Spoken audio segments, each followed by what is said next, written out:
दूसरों की मत सुनो। नेगेटिव लोगों की बातें इग्नोर करके कैसे आगे बढ़ें। कहानी राहुल का सपना। राहुल एक छोटे से गांव में रहने वाला 18 साल का लड़का था। उसे पेंटिंग का बहुत शौक था। जब भी उसे समय मिलता, वह अपने पुराने ब्रश और रंगों से कुछ न कुछ नया बनाने की कोशिश करता।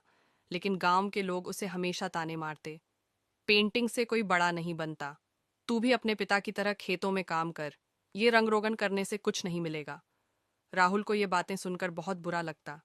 कभी कभी तो उसे लगता कि शायद वे सही कह रहे हैं। लेकिन फिर वह अपनी माँ की कही हुई बात याद करता। अगर सपना देखा है तो उसे पूरा करने का भी हौसला रखो। लोग क्या कहते हैं इस पर ध्यान मत दो। बदलाव की शुरुआत एक दिन गांव में एक पेंटिंग प्रतियोगिता का आयोजन हुआ। राहुल बहुत उत्साहित था। उसने पूरे दिल से एक शानदार पेंटिंग बनाई, एक छोटे से बच्चे की जो बारिश में नाच रहा था। वह यह दिखाना चाहता था कि खुशी बाहर की चीजों पर निर्भर नहीं करती, बल्कि हमारे अंदर होती है। लेकिन जब उसने अपनी पेंटिंग दिखाई तो फिर वही ताने शुरू हो गए। ये क्या बेकार चीज बना दी, इससे अच्छा तो हमारा छोटा भतीजा बना लेता। बर्बाद मत कर अपना समय। राहुल का मन फिर टूटने लगा। लेकिन तभी उसे अपने अंदर से एक आवाज आई, क्या मैंने सच में खराब पेंटिंग बनाई है, या ये सिर्फ उनकी सोच है।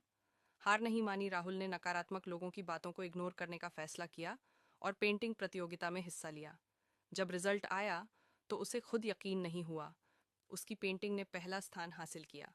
प्रतियोगिता में आए एक शहर के कलाकार को राहुल की कला इतनी पसंद आई कि उन्होंने उसे अपने स्टूडियो में काम करने का ऑफर दे दिया। सफलता की ओर पहला कदम राहुल शहर गया, मेहनत की, और कुछ सालों में उसकी पेंटिंग्स की प्रदर्शनी लगने लगी। अब वही लोग जो उसे ताने मारते थे उसकी सफलता की कहानियां सुनाते थे। सीख। राहुल की कहानी हमें यह सिखाती है कि दूसरों की नेगेटिव बातें सिर्फ उनकी सोच होती हैं, हमारी सच्चाई नहीं। अगर हम अपने सपनों पर विश्वास रखें और मेहनत करते रहें तो सफलता ज़रूर मिलेगी। तो अगर कोई कहे तुमसे नहीं होगा, तो उन्हें जवाब मत दो, बस करके दिखाओ।